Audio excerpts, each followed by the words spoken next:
Jean Piaget foi um biólogo e psicólogo suíço nascido em 1896 e falecido em 1980. Nos vídeos anteriores sobre o autor, estudamos um pouco da epistemologia genética, que é justamente a teoria de aprendizagem proposta por ele. Nesse vídeo, prosseguiremos em nossos estudos e conheceremos os estágios de desenvolvimento descritos por Piaget, uma das partes mais interessantes de sua teoria.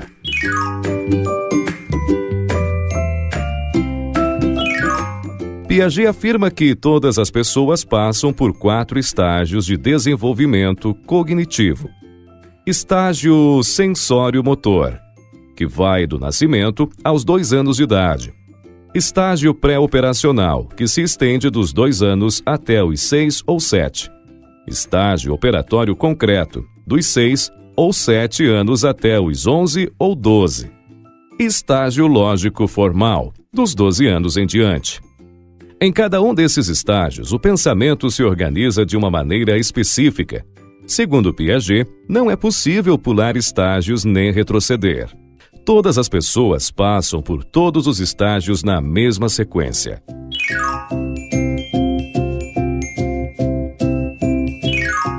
Mas o que faz com que uma pessoa possa avançar de um estágio para o seguinte?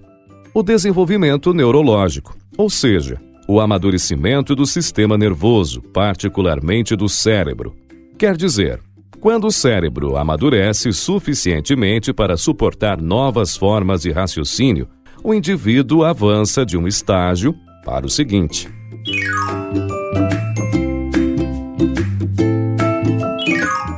O estágio sensório-motor vai do nascimento aos 2 anos de idade.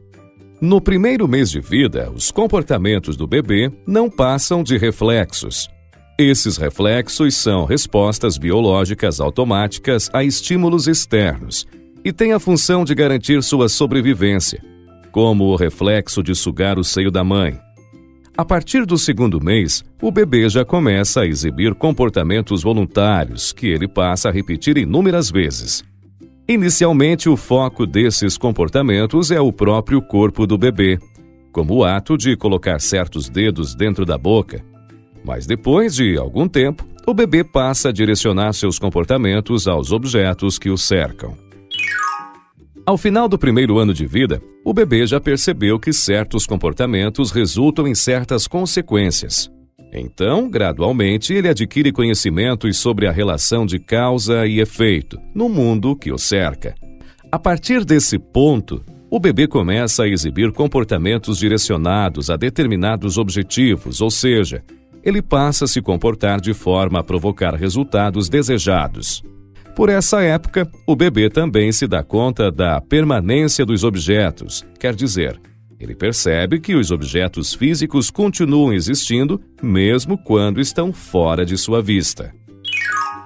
Segundo Piaget, durante a maior parte do estágio sensório-motor, o pensamento do bebê está restrito aos objetos do seu ambiente imediato, mas no final da segunda metade do estágio, a criança desenvolve o pensamento simbólico, ou seja, a capacidade de pensar em objetos e pessoas ausentes, bem como em eventos que ocorreram no passado ou que ocorrerão no futuro. E uma vez que os objetos já não precisam mais estar presentes para a criança pensar neles, ela é capaz de planejar atos com objetos mentais. Imaginar o que acontecerá no mundo real e depois colocar seu plano em ação. A criança também já é capaz de lembrar e imitar comportamentos de outras pessoas. Na visão de Piaget, todos esses comportamentos simbólicos marcam o início dos verdadeiros processos de pensamento.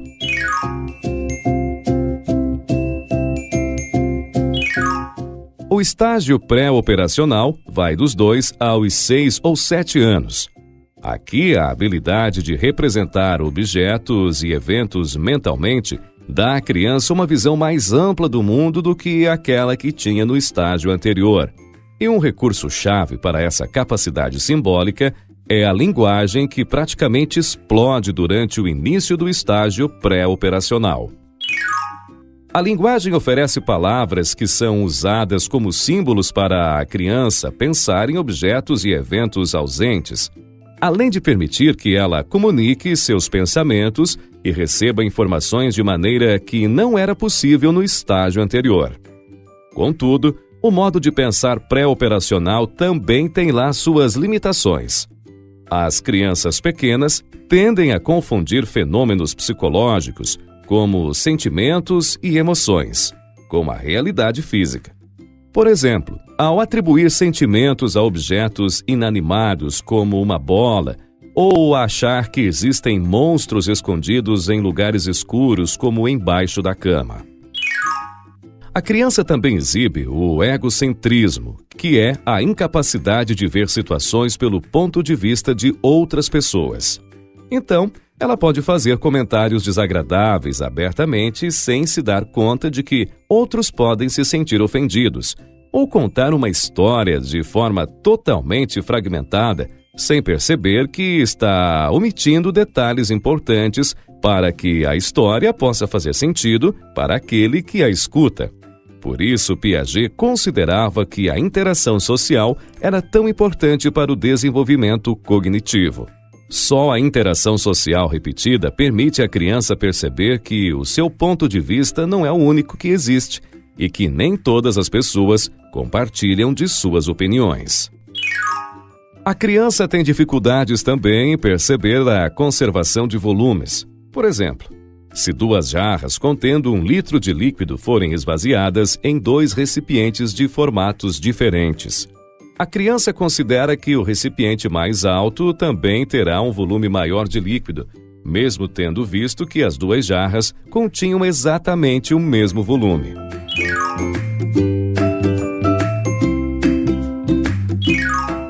O estágio operatório concreto vai dos 6 ou 7 anos até os 11 ou 12.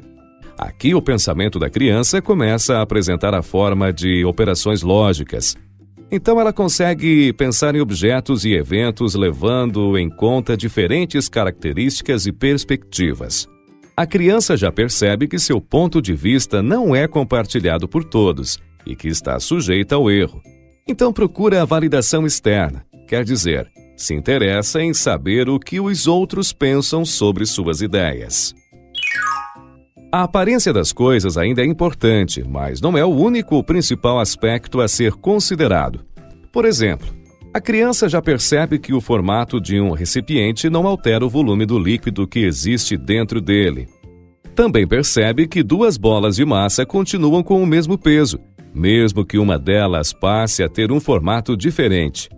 Contudo, o pensamento operacional da criança nesse estágio só pode ser aplicado a objetos e eventos concretos, quer dizer, objetos e eventos que podem ser diretamente observados ou manipulados. Por isso se chama operatório concreto.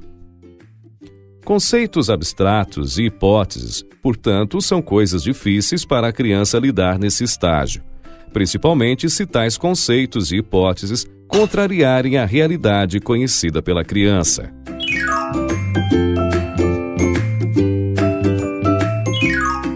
O estágio lógico formal começa por volta dos 11 ou 12 anos e segue por toda a vida. Nesse estágio, a criança torna-se capaz de pensar e raciocinar sobre coisas que têm pouca ou mesmo nenhuma base na realidade, ou seja, conceitos abstratos, hipóteses, afirmações contrárias aos fatos. Ela também se torna capaz de entender a linguagem figurada. Por exemplo, ao ouvir "não coloque a carroça na frente dos bois", a criança entende que não se deve agir precipitadamente, mas ter paciência e fazer as coisas no seu devido tempo. Conceitos científicos e filosóficos como números negativos, infinito, república, direitos humanos são aprendidos pela criança nesse estágio. Ela também consegue separar e controlar variáveis, ou seja, realizar experimentos cientificamente controlados. O desabrochar da capacidade lógica permite à criança examinar os próprios processos de pensamento em busca de falhas e contradições, avaliando a qualidade de suas próprias conclusões. A criança também já lida com hipóteses e com ideias que contrariem a realidade que ela conhece. E ela se torna capaz de imaginar que o mundo pode se tornar diferente do que realmente é. um mundo melhor, por exemplo. Então, nesse estágio, a criança pode se tornar bastante idealista sobre questões sociais, éticas e políticas, e pode ser capaz de oferecer muitas soluções lógicas para os problemas do mundo, embora suas propostas não sejam práticas. Esse idealismo adolescente, segundo Piaget, reflete uma inabilidade da criança em temperar a própria abstração lógica com considerações práticas a respeito do mundo. Algo que só o ganho de experiência ao longo da vida conseguirá solucionar. Em vídeos futuros estudaremos a teoria do desenvolvimento moral proposta por Piaget.